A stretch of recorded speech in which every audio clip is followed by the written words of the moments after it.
A proposed $90 per ton, two N's and an E, of resins to support a UN plastics treaty. Steve Tolikin reports for Plastic News. A fee of $60 to $90 per metric ton on plastic resins could help implement the plastic treaty and close financial gaps in developing countries, according to a new report from the Manduro Foundation. This is the first time such a proposal has been discussed formally, and quite frankly, I hope it's the last.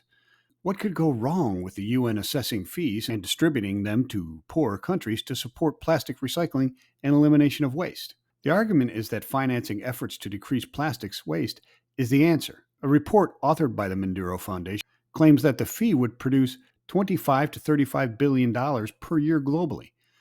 At only a margin of error of 28.57%, that's pretty solid math. The cost of goods impacts? Less than 1%. This is touted as being a good thing for the effort.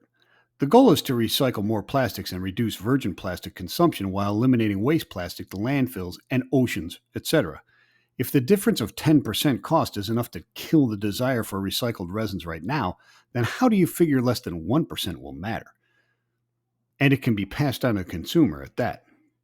There needs to be a penalty that cannot be passed on to the consumer for virgin plastic use, or some sort of scalable index based on content percentage ratios of virgin to recycled plastics. The playing field must be tilted towards the recycled content in addition to funding directly injected into the recycling industry. This is a matter of quality of life for the global society, not fairness of production and protecting profits of the legacy players through a tax that makes zero impact and is already being calculated and measured against impact to the consumer.